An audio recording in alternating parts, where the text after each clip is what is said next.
Buen día. En esta oportunidad desarrollaré el segundo punto de la parte individual de la guía número 2 de contabilidad financiera, el cual consiste en la explicación del capítulo 2 de finanzas corporativas.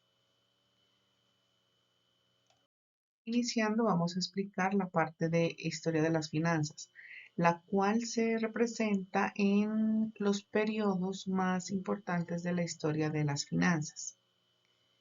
Este inicia en el siglo XIX, en donde se conoció que se llevaba libros de contabilidad y se controlaba la tenaduría, es decir, del oficio de llevar contabilidad de un negocio. En el siguiente periodo, con la segunda revolución industrial, donde la empresa se expande y se comienza a prestar atención a los mercados financieros. Siguiendo con la crisis de 1929, en donde la bolsa de Nueva York entra en caos y la política económica empeoró la situación. Época de endeudamiento e inestabilidad, donde las empresas enfrentaron graves problemas financieros y se inició a tomar en cuenta la estructura financiera de la empresa. Con la Segunda Guerra Mundial y la Guerra Fría, las finanzas experimentan un estancamiento donde predomina la política de financiamiento poco arriesgada. Siguiendo con la década de los 60, se dio un análisis teórico de las finanzas, donde se enfocan por la ampliación de presupuestos y controles de capital y tesorería. Se busca maximizar el valor de la empresa.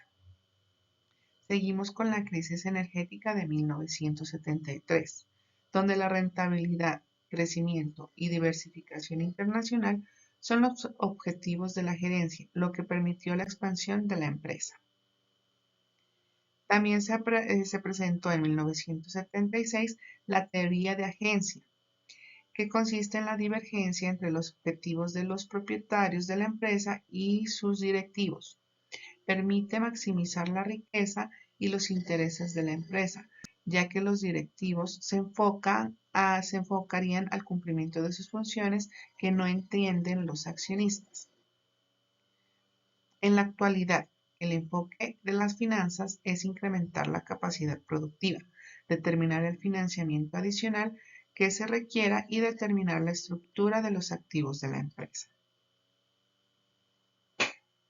Seguimos con el concepto del costo de capital, el cual consiste en el rendimiento mínimo que debe tener una inversión que determina si es conveniente realizar aquella inversión para que el valor de la empresa no disminuya.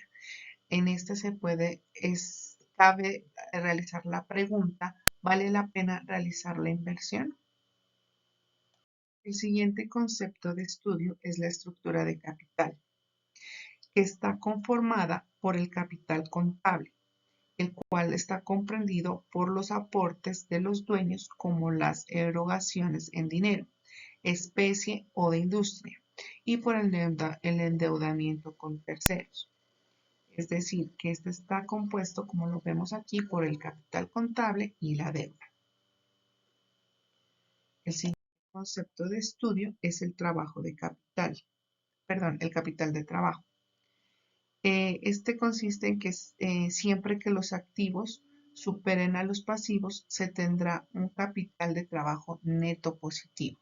Como vemos en la imagen, está comprendido por el activo corriente menos el pasivo corriente, que nos da el capital de trabajo. El siguiente concepto es el presupuesto de capital y el análisis de flujo de efectivo. En principio, el presupuesto de capital es una herramienta que permite planear la inversión o la compra de activos que generan el rendimiento de un periodo determinado. En cuanto al análisis de flujo de efectivo, permiten el análisis del movimiento o variaciones de efectivo en un momento dado. Seguimos con la evaluación de proyectos, el cual consiste en el análisis del proyecto de inversión. El autor nos propone tres métodos, los cuales son tres métodos para realizar esta evaluación de proyectos. Está el valor presente neto, que consiste en la diferencia de los flujos de entrada y de los flujos de salida. Si es mayor o igual a cero, el proyecto es viable. El siguiente método de evaluación de proyectos es la tasa interna de rendimiento, el cual compara el valor de los flujos de netos del proyecto anualmente a distintas tasas de descuento con el valor presente de las inversiones realizadas, hasta igualar el valor presente de los ingresos con el de los egresos. Si la tasa de rendimiento del proyecto es superior al costo de capital de la empresa o mayor al costo de oportunidad, el proyecto es viable. Por último, tenemos el método del periodo de recuperación. Se determinan los flujos del proyecto anualmente trayéndolos a un valor presente a una tasa de descuento igual al costo ponderado del capital de la empresa, obteniendo con esto el plazo en que los flujos del proyecto cubrirían las inversiones del mismo. El siguiente concepto de estudio es el riesgo de un proyecto, el cual se determina por la posibilidad que tiene un proyecto en fracasar ocasionando pérdidas, a riesgos a los cuales todas las empresas o proyectos están expuestas. Para terminar los conceptos de análisis, tenemos el punto de equilibrio, el cual está representado por aquel momento en que los ingresos son iguales a los costos, es decir, que no se generan ni las ganancias ni pérdidas en una compañía. Miramos las referencias, la fuente a través de la cual obtuvimos toda la información anteriormente dada. Y gracias por su atención.